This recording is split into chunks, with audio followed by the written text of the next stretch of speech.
Bismillahirrahmanirrahim. Alhamdulillah wassalatu wassalamu ala Rasulillah wa ala alihi wa sahbihi ajma'in. Amma ba'd. Sidang penonton yang dikasihi sekalian, Assalamualaikum warahmatullahi wabarakatuh. Alhamdulillah, kita banyak bersyukur kepada Allah Subhanahu wa taala. Hari ini hari yang ke-22 di dalam bulan Ramadan tahun 1442 Hijrah. Satu juzuk sehari untuk kita merenung dan memahami ayat-ayat Allah Subhanahu wa taala di dalam Al-Quranul Karim. Maka dalam juzuk yang ke-22 ni bermula dengan suratul Ahzab, dan selepas daripada ni insya-Allah kita akan tengok dah surah apakah selepas daripada ni. Dari awal, dari tengah-tengah suratul Ahzab ni, mula juzuk yang ke-22 iaitu ayat yang ke-31.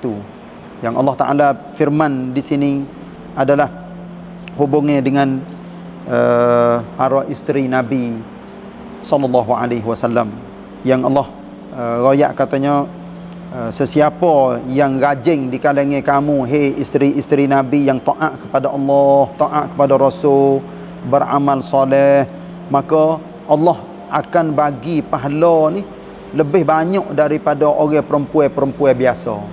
Sebab tu bini-bini Nabi ni pahala bagi mereka adalah 2 kali ganda. Hak dia buat tak serupa dengan orang tino biasa-biasa.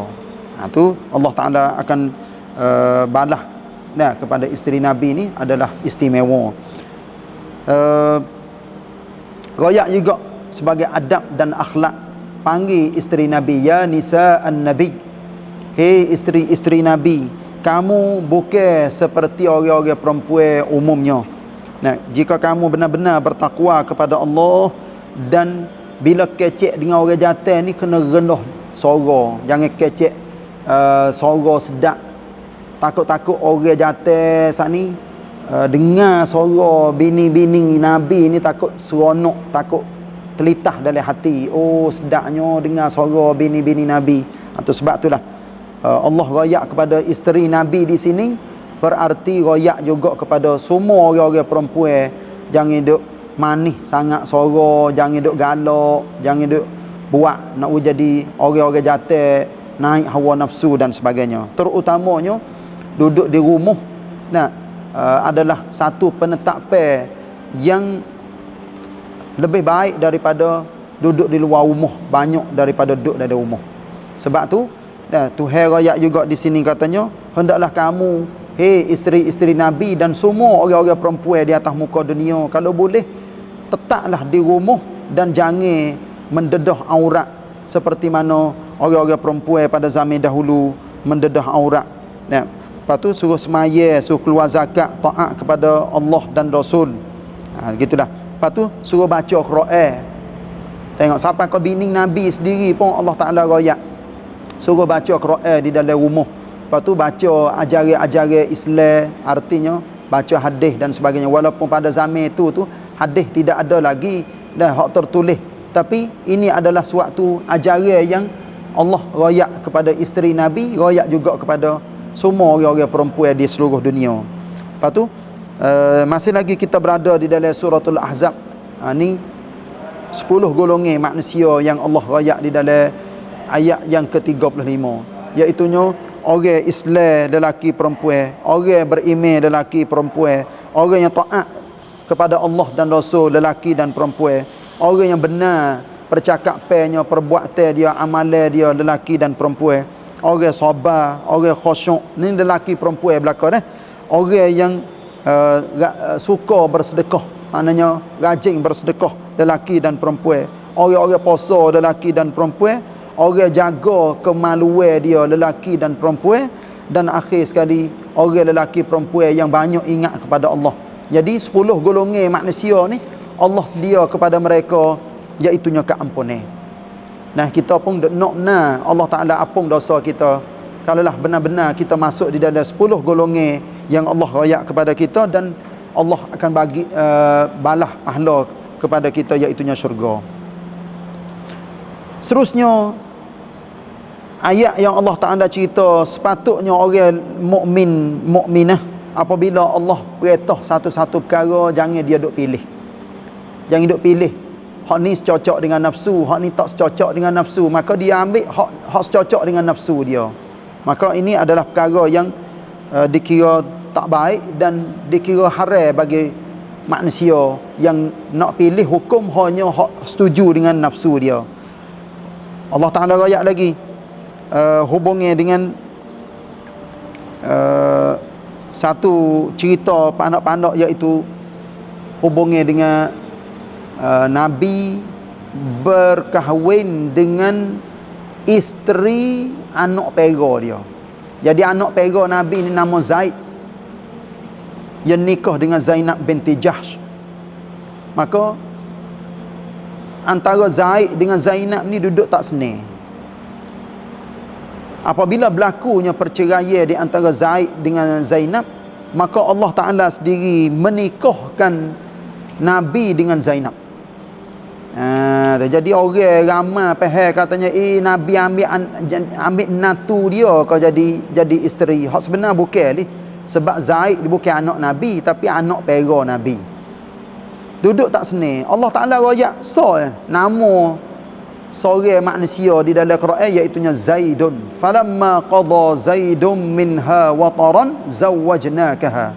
Setelah Zaid cerai isterinya, maka Allah sendiri menikahkan Nabi dengan Zainab. Hari itulah hari yang Zainab sangat-sangat gembira dan suka hati sampai ke dia teriak. Dia kata dia duk tunggu lama dah. Dia duk kenal kepada Nabi, dia duk nak kepada Nabi. Tapi Nabi pilih dia menikah dengan anak pera Nabi. Hak sebenarnya dia duk nak kepada Nabi. Allah Ta'ala royak lagi, orang yang jalan urusan dakwah, royak Islam kepada orang ni, orang tu dia tak takut kepada manusia, tetapi dia gerung, dia takut kepada Allah. Bermaknanya orang yang jalan urusan dakwah ni, kecek Islam, jangan takut kepada manusia, jangan hidup kerencai. Gapo hak betul, royak betul-betul. Gapo hak salah, royak salah. Tu adalah ajaran Allah kepada kita semua. Sekali lagi, Allah royak kepada kita, Nabi ni adalah Rasul yang terakhir dan menjadi bukan seorang bapa di kalangan kamu.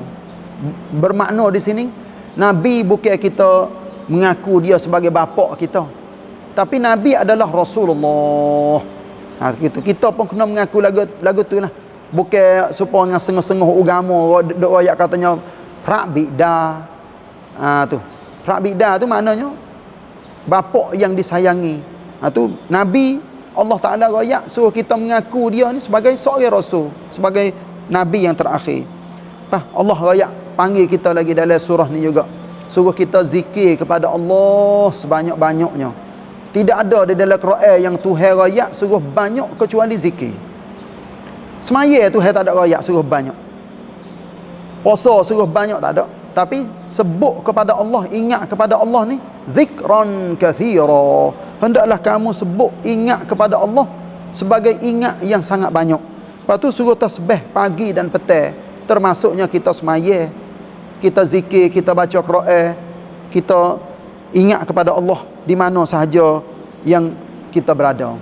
Allah lah yang mengeluarkan kita daripada kegelapan kepada nur cahaya. Bermaknanya kita daripada kita jahil, kita tak tahu, kita tak reti, apabila Allah buka hidayah kepada kita, kita berasa nak mengaji, nak dengar ajaran agama, berasa nak kepada dengar perkara-perkara hak molek. Maka inilah yang menjadi tanda bahawa Allah adalah sangat kesia belah rahmat kepada orang-orang yang beriman. Lepas tu apatah lagi di dalam syurga sikit lagi, tahiyyatuhum yauma yalqawnahu salam, iaitunya perjumpaan di antara manusia dengan Allah Ta'ala di dalam syurga, iaitunya sebutannya itunya salam. Masya Allah, Allah sediakan syurga tempat yang mulia kepada manusia. Lagi Allah royak kepada kita semua, iaitunya perihal Nabi. Nabi ini adalah sebagai syahidan wa mubashiran wa nadhira, sebagai saksi kepada ummah.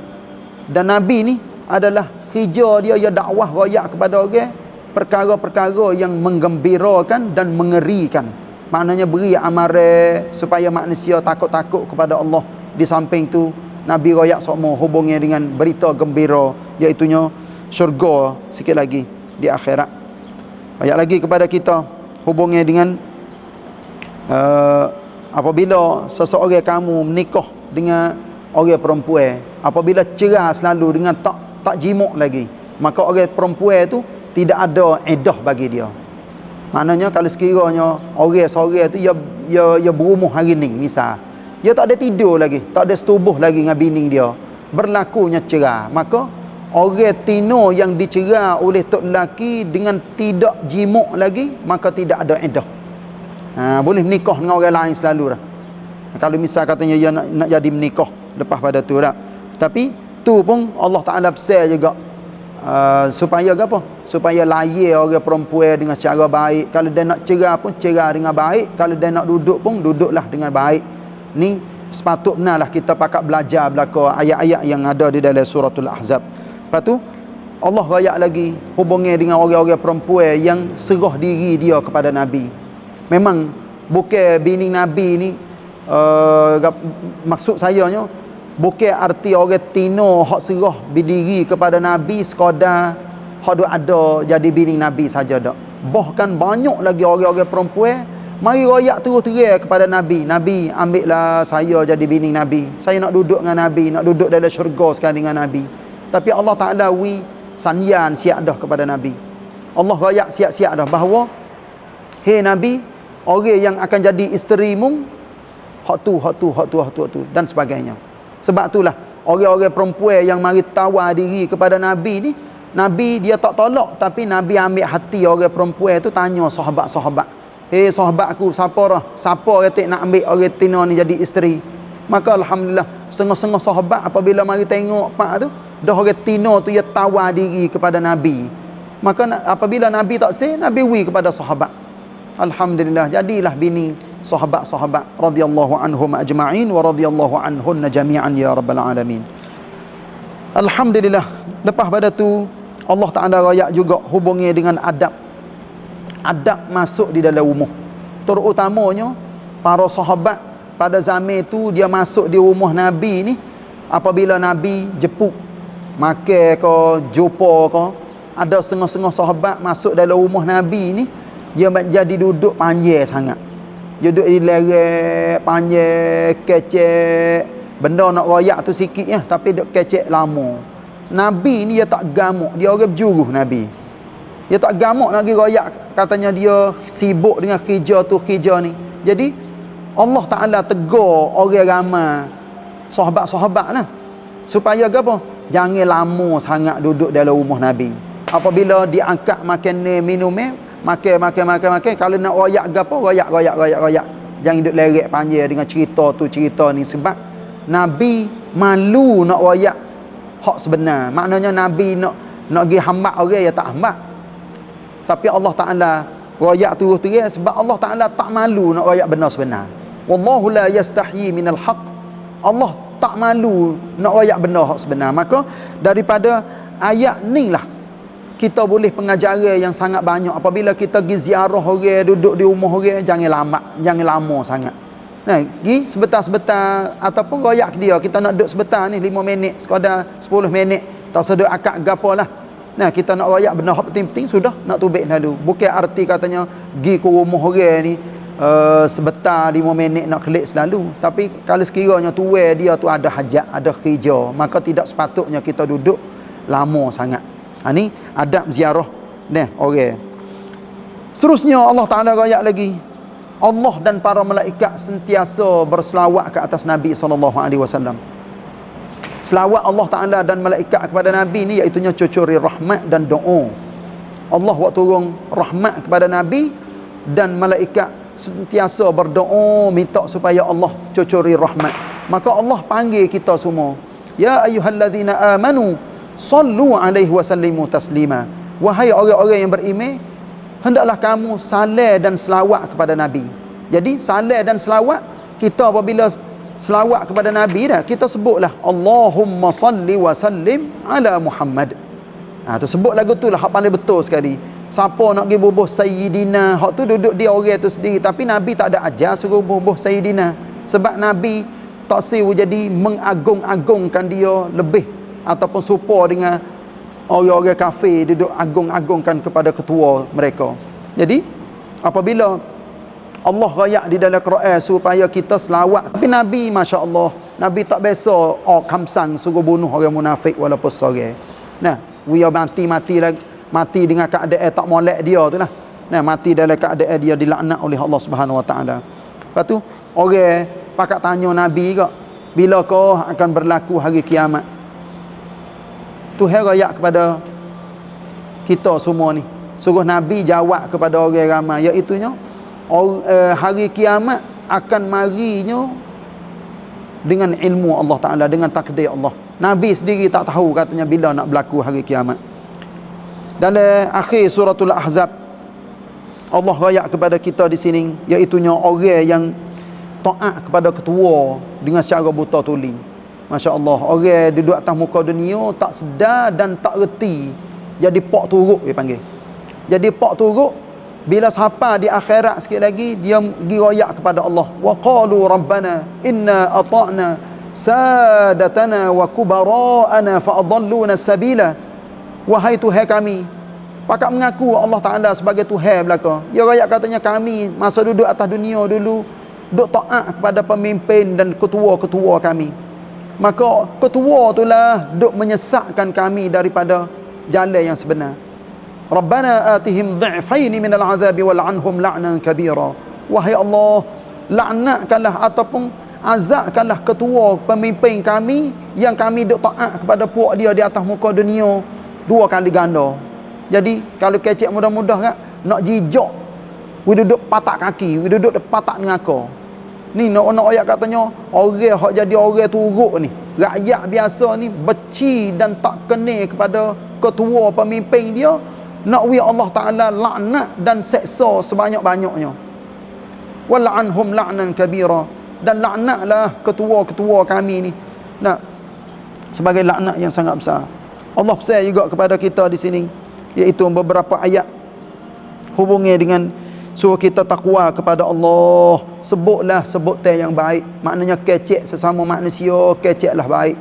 Jangan mengupak, jangan kata, jangan laknat, jangan memaki, jangan kata yang tak baik. Lepas tu Allah janji kepada kita, iaitunya yuslih lakum a'malakum wa yaghfir lakum dhunubakum. Bila kita takut kepada Allah dan kita sebut benda-benda baik, nah kita sebut hak baik, hak perkara-perkara yang berfaedah dan bermanfaat kepada kita, Allah Ta'ala akan baiki cara hidup kita dan akan masuk kepada kita dah akan apung dosa-dosa. Dan Allah janji siapa yang taat kepada Allah dan Rasul, maka orang itulah orang yang akan mendapat kejayaan dan kebaikan dunia dan akhirat. Akhir sekali, Allah rayak di dalam suratul Ahzab ni, iaitunya amanah yang Allah Ta'ala bagi kepada langit, bumi, bukit supaya pikul amanah. Amanah di sini artinya Islam dan agama Allah. Boleh diterjemuh belaka amanah, Quran pun boleh, Islam pun boleh, cara hidup pun boleh belaka. Semua langit, bumi, bukit tak saya terima belaka, tapi manusia yang terima. Wa hamalahal insan, Allah Ta'ala rakyat katanya manusialah, iaitu Nabi Adam alaihissalam yang nak terima amanah daripada Allah Ta'ala. Innahu kana zaluman jahula. Tuhan rakyat katanya manusia yang terima amanah, kalau sekiranya dia tak jalan amanah, maka dia adalah orang yang sangat jahil dan orang yang sangat-sangat zalim kepada diri dia sendiri. Sebab tu Allah rakyat kepada kita sebagai akhir suratul Ahzab ayat 73, liyu'adziballahu al-munafiqina wal-munafiqat wal-musyrikina wal-musyrikat wa yatuballahu 'alal mu'minina wal-mu'minat wa kana Allahu ghafurar rahima. Allah buat semua manusia di atas muka bumi ni adanya 3 jenis manusia. Yang pertama ni kalau turut tertib sinilah, iaitunya orang munafik. Yang kedua orang kafir. Yang ketiga orang beriman. Jadi orang yang beriman ni Allah Ta'ala akan menerima taubat, sebab Allah Ta'ala dia tahu katanya manusia biasa ni yang bukan rasul, bukan nabi, ada belaka dosa, ada belaka salah silap sikit sebanyak. Termasuknya kita semua ada salah silap, tapi Allah Ta'ala buka semua peluang untuk kita bertaubat, kita klik semula ke jalan yang sebenar. Dan Allah akan balas kebaikan kepada hamba-hambanya yang beriman, iaitunya dengan syurga. Apung dosa, masuk syurga. Tapi Allah nak azab, nak seksa, iaitunya golongan orang-orang musyrikin. Musyrikin di sini artinya semua orang kafir, orang syirik dengan Allah Ta'ala. Kalau sekiranya mereka itu tidak masuk Islam ataupun tidak bertaubat dengan Allah Ta'ala, lelaki dan perempuan. Dan yang kedua, golongan orang munafik, wal'iyazubillah, iaitunya orang yang masuk Islam pasal tipu-tipu, ataupun orang duduk dalam Islam tapi dia tak tahu hakikat yang sebenar, katanya dia jadi orang munafik, sehingga dialah yang mengkhianati agama Islam dengan berbagai corak dan bentuk. Dialah duk buat jadi haru-haru, gotu gani dengan orang kafir dia boleh masuk, dengan orang Islam pun dia boleh masuk. Ni orang munafik. Ni akhir surah Al-Ahzab. Masa ada tak berapa minit, tapi insya-Allah kita sambung lagi dah, iaitu surah Saba. Sebab dalam juzuk yang ke-22 ni, surah Saba, ya Allah Taala cerita hubungnya dengan satu kumpulan manusia di Yaman pada masa dahulu, iaitu satu dia panggil satu Arayatham, satu tamadun manusia yang begitu hebat, yang rajanya iaitu Raja Balqis. Satu kampung, satu bandar namanya Saba. Laqad kana li saba'in fi maskanihim ayah. Tuhan ayat katanya sesungguhnya dalam satu tempat yang bernama Saba ni adanya suatu pengajaran. Dengan rekah katanya, walaupun isi dia banyak, bukan Saba saja yang Allah Ta'ala rayak, tapi highlight ataupun yang paling pentingnya, orang di zaman itu Allah Ta'ala amin, selamat, pokok kayu banyak, buah kayu subur, dan bumi yang hijau penuh dengan mewah kehidupan. Tapi apabila mewah, mereka itu kufur, deraka, turut hawa nafsu, maka Allah Ta'ala tukar daripada hak hijau tu jadi kering khotai. Buah-buah kayu hadut tumbuh sama, duk hijau, buah sama, jadi tak buah. Air sungai jadi tawa, jadi masing, jadi tukar dan warna, rasa dan sebagainya. Ini adalah suatu perkara yang kita boleh ambil pengajaran yang sangat besar di dalam surah Saba, supaya kita jangan diraka kepada Allah Subhanahu Wa Taala sama sekali. Lepas tu banyak lagi perkara-perkara yang Allah rayak di dalam surah Saba ni untuk jadikan sebagai pengajaran kepada kita. Lepas tu selepas daripada surah Saba, iaitu surah Fatir, yang ada kait dia dengan juzuk yang ke-23. Jadi surah Fatir, arti Fatir maknanya pencipta. Allah lah yang menciptakan semua makhluk. Terutamanya pada awal surah Fatir ni, Allah cerita kepada kita hubungnya dengan malaikat-malaikat yang adanya uli ajnihatin mathna wa thulatha wa ruba', iaitu adanya malaikat 2 sayap, 3 sayap, 4 sayap. Lepas tu hak lebih banyak daripada tu, iaitu malaikat Jibril, adanya 900 sayap. Masya-Allah, ni tersebut di dalam hadis-hadis Nabi SAW. Dalam surah Fatir ini juga Allah cerita kepada kita berhubungnya dengan panggil manusia bahawa janji Allah itu adalah benar. Dan ingat-ingat, jangan kamu dipedaya dan ditipu oleh kehidupan dunia. Sebab apa? Sebab kehidupan dunia ni melalaikan hidup. Dan jangan lupa juga, syaitan yang sentiasa nak goda manusia tak berhenti-berhenti tipu manusia sia malas sehingga manusia masuk di dalam api neraka. Allah Ta'ala rayak juga kepada kita di sini, dia jadikan manusia daripada setitik air mani. Lepas tu jadilah stokor darah, jadilah seorang manusia duduk di dalam perut mak dia. Lepas pada tu dia keluar daripada mak dia menuju ke dunia. Setengah-setengah orang mati dalam perut, setengah orang diberi umur panjang, hidup di atas muka dunia beberapa tahun. Semua tu adalah Allah Ta'ala sudah pun takdir belaka dah. Allah rayak lagi kebesaran dia yang menjadikan laut, bumi, sungai, semua tu adalah adanya hikmat. Laut kadang-kadang duduk sekali dengan sungai, bapa boleh laut masing, sungai tawar. Ni kita fikir walaupun nak hiasan pakai duk royak duk hurai, tapi apabila kita tengok tak mungkin sama sekali air laut yang duk sekali dengan air sungai. Apa boleh air sungai tu tawar gapo duk sekat di antara laut dan sungai. Allah ayat kepada kita di sini juga panggil, ya ayuhan nasu antumul fuqara'u ila Allah. Hei manusia semua, kamu sangat-sangat berhajat kepada Allah. Al-fuqara artinya orang sangat-sangat berhajat. Sebab itulah kita kena minta doa sama dengan Allah Taala. Kena tupai Allah Taala. Tak mungkin sama sekali kita nak pergi buat pandai-pandai, berasa katanya diri kita ni takabur, besar diri, nah gotu pandai duduk hak ni kita boleh buat. Tapi kita kena rendah diri sama. Insya-Allah kerja ni akan berjaya dengan pertolongan Allah. Insya-Allah nah hajat yang kita duduk hajat-hajat tu akan disapakan oleh Allah Taala kepada kita semua.